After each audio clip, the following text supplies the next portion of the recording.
সীমান্তে বিএসএফ এর আগ্রাসন না মানার হুঁশিয়ারি এনসিপির। বাংলাদেশি হত্যা বন্ধ না হলে লং মার্চ।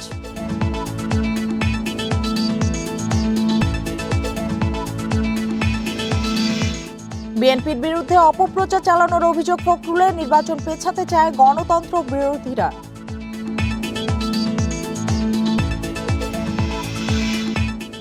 মালয়েশিয়া ফেরত ৩ জন জঙ্গি নয়, ভিসার মেয়াদ শেষ হওয়ায় ফেরত পাঠানো হয়, জানান স্বরাষ্ট্র উপদেষ্টা।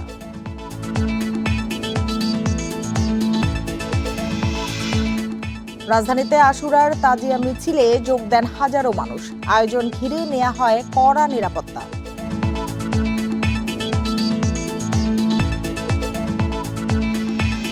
আমন্ত্রণ সংবাদ সন্ধ্যায়, আপনাদের সঙ্গে আছি আমি সুমনা সেমি। এতক্ষণ জানাচ্ছিলাম শিরোনামগুলো, এবার জানাবো পুরো খবর। সীমান্তে বাংলাদেশি হত্যা বন্ধ না হলে লং মার্চের হুঁশিয়ারি দিয়েছেন এনসিপির আহ্বায়ক নাহিদ ইসলাম। দুপুরে চাঁপাইনবাবগঞ্জে জুলাই পদযাত্রার পথসভায় একথা বলেন তিনি। তার অভিযোগ, সীমান্তে আন্তর্জাতিক আইন লঙ্ঘন করে বোমার বিস্ফোরণ ঘটায় বিএসএফ। এসব আগ্রাসন আর মানা হবে না জানিয়ে নাহিদ বলেন, যে কোনোভাবেই নিজেদের সীমান্ত রক্ষা করা হবে। জুলাই অভ্যুত্থানের বর্ষপূর্তিতে জাতীয় নাগরিক পার্টির পদযাত্রার ৬ষ্ঠ দিনে শান্তি মোড় থেকে নিমতলা, বড় ইন্দারা মোড় ও গাবতলা হয়ে নবাবগঞ্জ সরকারি কলেজের সামনে গিয়ে শেষ হয় কর্মসূচি। সেখানে সংক্ষিপ্ত সমাবেশে বক্তব্য রাখেন এনসিপির কেন্দ্রীয় নেতারা। এছাড়া গণ অভ্যুত্থানে শহীদ চাঁপাইনবাবগঞ্জের তারেকের পরিবারের সাথে দেখা করেন তারা। সেখান থেকে যান রাজশাহীর কর্মসূচিতে। শনিবার বগুড়া, জয়পুরহাট ও নওগাঁয় পদযাত্রা ও সমাবেশ করে দলটি।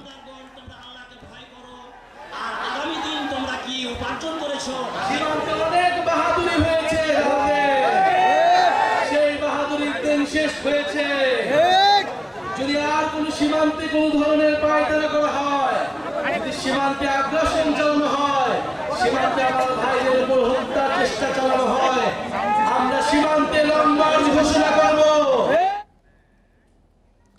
এবার এনসিপির কর্মসূচি নিয়ে আরো জানাতে রাজশাহী থেকে যোগ দিয়েছেন সহকর্মী আহসান হাবিব অপু। অপু, বলবেন যে রাজশাহীর পথসভার সবশেষ আর কোনো তথ্য আছে কিনা আপনার কাছে, আর এরপর কি কর্মসূচি রয়েছে?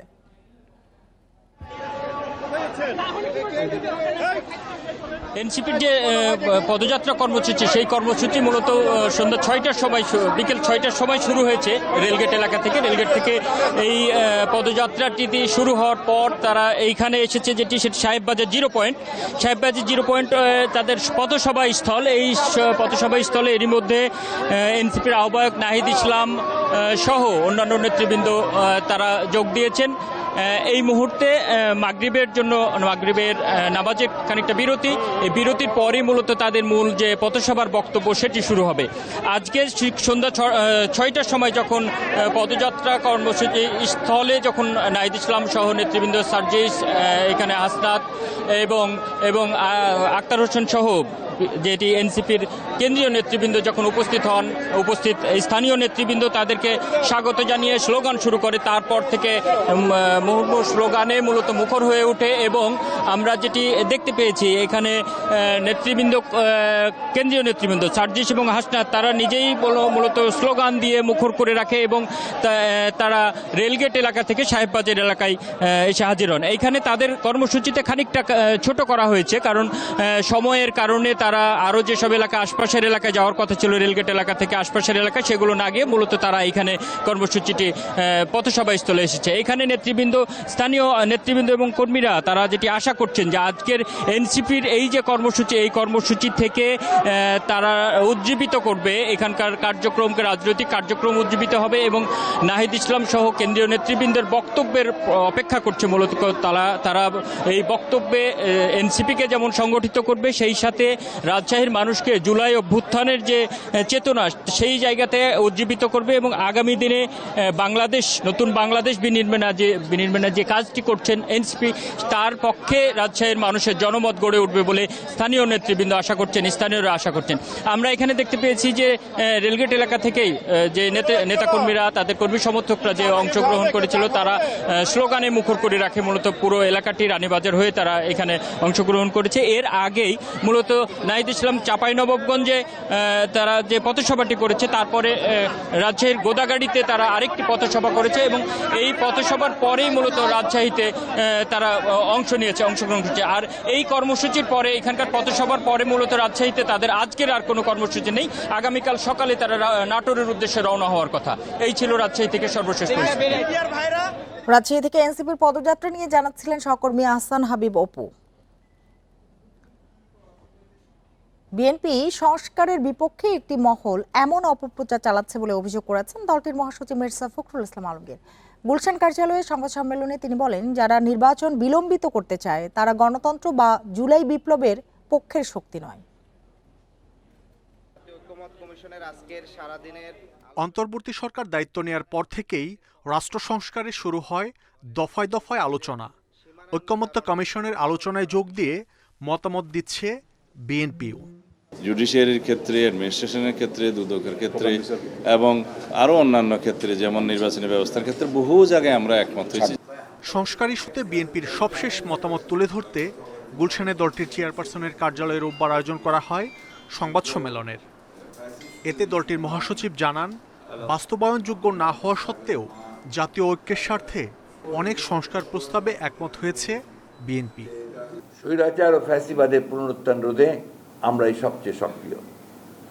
ব্যক্তি কিংবা প্রতিষ্ঠানকে অধিক ক্ষমতা দিলে যেমন ফ্যাসিবাদ কায়েম হয়, ঠিক তেমনি নির্বাচিত সরকার এবং সংসদকে ক্ষমতাহীন করলে রাষ্ট্র দুর্বল, ভঙ্গুর ও অকার্যকর হয়। সংস্কার সম্পর্কে বিভিন্ন রকম আপনার কথা বলছেন যেগুলো সঠিক নয়। বিএনপি সম্পর্কে একটা ভুল ব্যাখ্যা দেওয়া, তার সম্পর্কে আপনার বিরূপ মনোভাব সৃষ্টি করার চেষ্টা, এটাতে লাভ হবে না। নির্বাচনকে যারা বিলম্বিত করতে চায় তারা নিশ্চয়ই গণতন্ত্রের পক্ষের শক্তি নয়, তারা নিশ্চয়ই জুলাই আগস্টের বিপ্লবের পক্ষের শক্তি নয়। সংবাদ সম্মেলনে প্রধানমন্ত্রীর মেয়াদ নিয়েও দলের অবস্থান তুলে ধরে বিএনপি।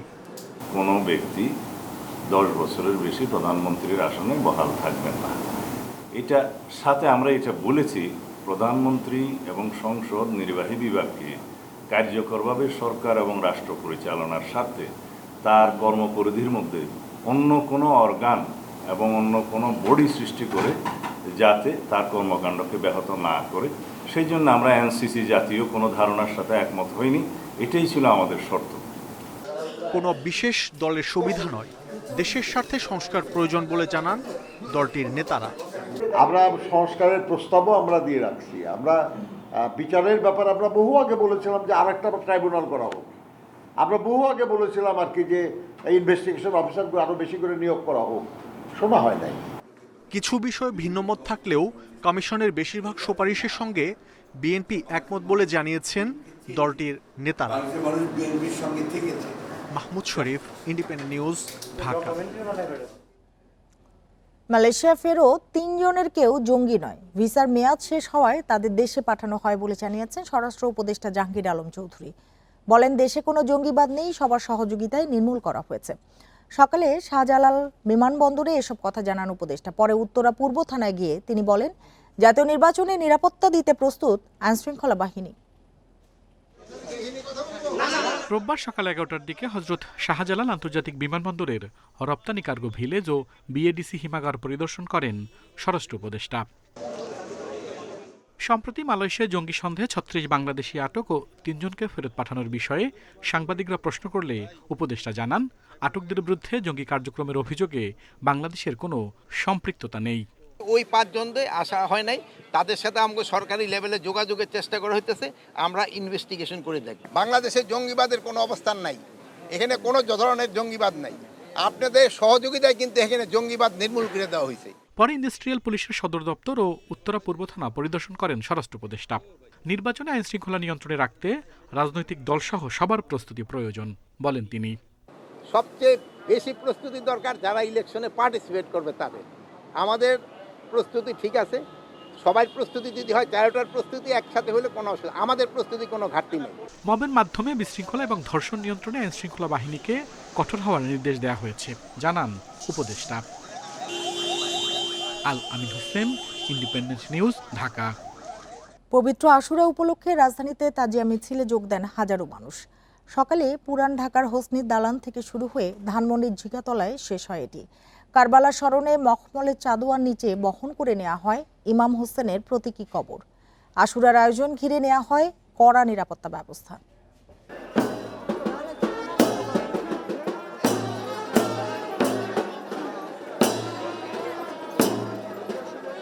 পরনে কালো কাপড়, মাথায় বাঁধা কালো পতাকা, শিশু থেকে বৃদ্ধ সব বয়সী নারী পুরুষের কণ্ঠে শোকের মাতম। রোববার সকালে পুরান ঢাকার হোসনি দালান থেকে শুরু হয় তাজিয়া মিছিল। ধানমন্ডির জিকাতলা পর্যন্ত শোক আর প্রতিবাদে সামিল হন 6 থেকে 7 হাজার মানুষ। তারা বলেন, কারবালার প্রান্তরে মহান আত্মত্যাগ, অন্যায় অত্যাচারের বিরুদ্ধে সোচ্চার হয়ে ন্যায়ের পথে চলার সাহস ও শক্তির উৎস। সব ধরনের অন্যায়ের বিরুদ্ধে মুসলমানদের ঐক্যের আহ্বান তাদের। অন্যায়ের বিরুদ্ধে ন্যায়ের প্রতিবাদ, আজকের শোক মিছিল। ইমাম হোসেনের যে 6 মাসের বাচ্চা আলিয়াসগার, ওইটা স্মরণে আমাদের ওই যে ঝুলাটা। আলা হোসেন সত্যের জন্য স্যার ঝুঁকাইছে, আমরাও সত্যের পড়তে স্যার ঝুঁকাতে রাজি আছি। এজিদ বাহিনীর তিনারে বেজুলুম কাতিল করা হয়েছে, ঠিক আছে, এই কারণে তারই শোক দিবস, তার অনুসারী করে এই জুলুস, এই মিছিল। আশুরার মিছিলের নিরাপত্তায় আইনশৃঙ্খলা রক্ষাকারী বাহিনীর সদস্যদের ছিল সতর্ক উপস্থিতি। এছাড়া ছুরি, কাঁচি, বল্লম, লাঠি বহনে ছিল নিষেধাজ্ঞা। আমাদের দুলদুল আছে, ঘোড়ার পাট আছে, এটা জারি মোবারক, এটা নিয়ে আমরা যাচ্ছি। এটা মানুষকে বোঝানোর জন্য যে আজকে 10ই মহরম, যে আজকে দিনে উনি যে জীবন দিয়ে যে ইসলামকে জীবিত করেছেন অন্যায়ের বিরুদ্ধে, যার ফলে আজকে মিছিলটা আমাদের। নফল রোজার পাশাপাশি বিশেষ ইবাদত বন্দিগিতে দিনটি পার করেন মুসলিমরা। হিজরি 61 সনে সত্য ও ন্যায় প্রতিষ্ঠার জন্য যুদ্ধ করতে গিয়ে শাহাদাত বরণ করেন মহানবী হজরত মুহাম্মদ সাল্লাল্লাহু আলাইহি সাল্লামের দৌহিত্র হজরত ইমাম হুসাইন এবং তার পরিবারের সদস্যরা।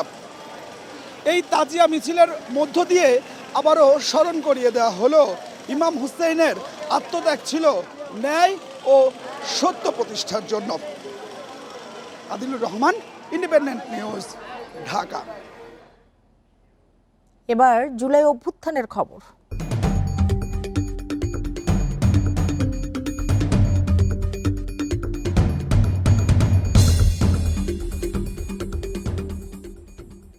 জুলাই অভ্যুত্থানে পুলিশের গুলিতে মারা যান পোশাক শ্রমিক সুমন ইসলাম। পঞ্চগড়ের সুমন চাকরি করতেন আশুলিয়ার একটি গার্মেন্টসে। 5ই আগস্ট শহীদ হন তিনি। পরিবারের কাছে সুমন এখন কেবলই স্মৃতি। একমাত্র উপার্জনকারীকে হারিয়ে দিশেহারা স্বজনরা। হত্যার ঘটনায় জড়িত সবাইকে আইনের আওতায় আনার দাবি তাদের। পঞ্চগড়ের বোদা উপজেলার সুমন ইসলাম ঢাকায় কাজ করতেন একটি পোশাক কারখানায়। বৃদ্ধ মা বাবা আর 3 বোনের মুখে হাসি ফোটানোর স্বপ্ন ছিল তার। তবে জুলাইয়ের ছাত্র জনতার গণ অভ্যুত্থানে 5 আগস্ট আশুলিয়া গুলিতে মারা যান তিনি। 3 দিন পর মরদেহ পায় পরিবার। বছর পেরিয়ে গেলেও এখনও প্রতিদিন গ্রামের পথের দিকে তাকিয়ে থাকেন সুমনের মা বাবা। একমাত্র উপার্জনকারীকে হারিয়ে দিশেহারা তারা। এখন আমার সংসার উনি মাত্র ছিল, উনি সংসার পরিচালক করত। এখন আমি মনে করি সে মরে নাই, সে আসেই, এই গান গাই আমি খালি। তার রূপ চেহারা আমি লক্ষ্য করলি, তার রূপ চেহারা দেখলে আমার কলিজা ফাটা যায়। আর কি কমু বাবা। হত্যায় জড়িত সবার বিচারের দাবি স্থানীয়দের। পরিবারগুলোকে আর্থিক সহায়তার দাবি জানান তারা।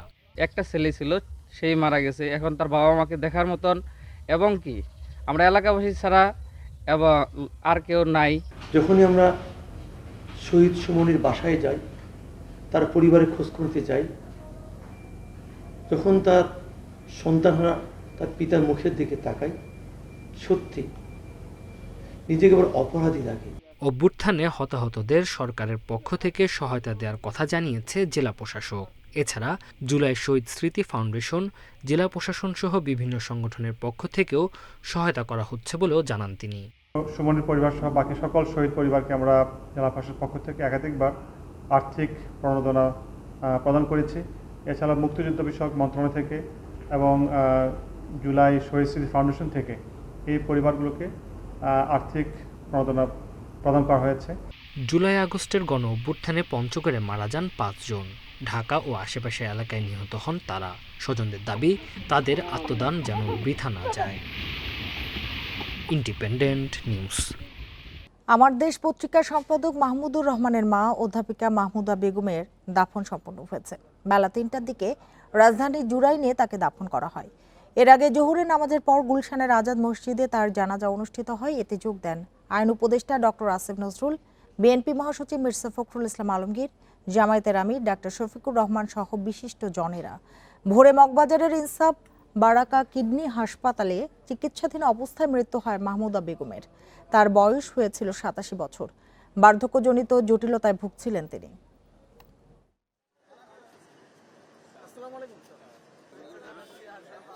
মাহমুদুর রহমান সাহেবের মায়ের ইন্তেকাল নিঃসন্দেহে তার ব্যক্তিগত জীবনে, তার পারিবারিক জীবনে, এবং আমরা যারা তার সঙ্গে একসাথে ফ্যাসিস্ট বিরোধী আন্দোলনে কাজ করেছি তাদের সকলকেই অবশ্যই আপনার এটা কিছুটা মর্মাহত করেছে।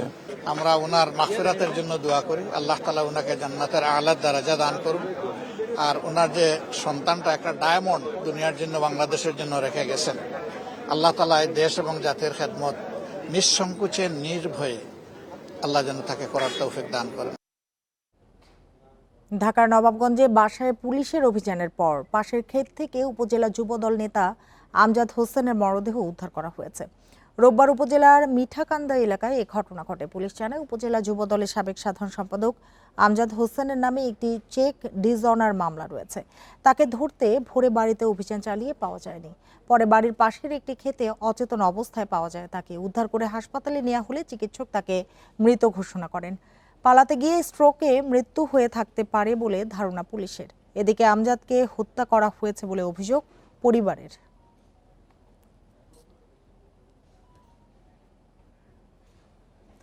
কুমিল্লার মুরাদনগরে মা ও 2 সন্তানকে পিটিয়ে হত্যার ঘটনায় গ্রেপ্তার 8 আসামির মধ্যে 7 জনকে কারাগারে পাঠিয়েছে আদালত। স্বীকারোক্তিমূলক জবানবন্দি দিয়েছেন একজন। এর আগে ঢাকায় র্যাবের হাতে আটক 6 আসামিকে বিকেলে কুমিল্লার আদালতে হাজির করে পুলিশ। এর মধ্যে 5 আসামিকে কারাগারে পাঠানোর আদেশ দেন চিফ জুডিশিয়াল ম্যাজিস্ট্রেট আদালত। এ সময় আসামি বাচ্চু মিয়ার 164 ধারায় জবানবন্দি রেকর্ড করা হয়। গতকাল সন্ধ্যায় সেনাবাহিনীর হাতে আটক 2 আসামিকে পুলিশের মাধ্যমে আদালতে হাজির করা হয়। পরে তাদের কারাগারে পাঠায় আদালত। মোট 8 জন আসামিকে গ্রেপ্তার করে তদন্তকারী অফিসার আদালতে সুপর্দ করে তাদের জেলা হাজতে প্রেরণ করা হয়। ঘটনার স্বীকারোক্তিমূলক জবানবন্দি প্রদান করার উদ্দেশ্যে ফৌজদারি কার্যবিধি 164 ধারা মোতাবেক জানেন তার জবানবন্দি তিনি প্রদান করতে ইচ্ছা পোষণ করেছেন। বিজ্ঞ আদালত তার জবানবন্দি গ্রহণ করছেন। বাংলাদেশে বায়োমেট্রিক মেটাল ক্রেডিট কার্ড চালু করেছে স্টার্ন ব্যাংক এবং মাস্টার কার্ড। এটি বিশ্বের প্রথম বায়োমেট্রিক মেটাল ক্রেডিট কার্ড। শনিবার সন্ধ্যায় রাজধানীর রেডিসন হোটেলে এক অনুষ্ঠানে কার্ডের আনুষ্ঠানিক উদ্বোধন করেন বাংলাদেশ ব্যাংকের governor doctor Ahsan H Mansur. নতুন এই কার্ডটিতে সর্বাধুনিক বায়োমেট্রিক প্রযুক্তি ব্যবহারের ফলে পিন বা স্বাক্ষর ছাড়াই গ্রাহকরা ফিঙ্গারপ্রিন্টের মাধ্যমেই নিরাপদ লেনদেন করতে পারবেন। এই কার্ডের মাধ্যমে গ্রাহকদের তথ্য কার্ডে সংরক্ষিত থাকবে এবং ঘরে বসেই একটি হোম কিটের সাহায্যে ফিঙ্গারপ্রিন্ট নিবন্ধন করা যাবে। এই অনুষ্ঠানে অন্যান্যের মধ্যে উপস্থিত ছিলেন বাংলাদেশ ব্যাংকের deputy governor Zakir Hossain Chowdhury, Korea প্রজাতন্ত্রের রাষ্ট্রদূত পার্ক ইয়াংদিক, নরওয়ের chargé d' affaires Fredrik Kalsrud, EBL ব্যবস্থাপনা পরিচালক ও প্রধান নির্বাহী আলী রেজা ইফতেখার সহ আরও অনেকেই। আর এই ছিল আজকের সংবাদ সন্ধ্যায়। ইন্ডিপেন্ডেন্ট টেলিভিশনের সব খবরের আরও বিস্তারিত জানতে চোখ রাখুন ফেসবুক, ইউটিউব এবং এক্সে। ধন্যবাদ সবাইকে এতক্ষণ সাথে থাকার জন্য।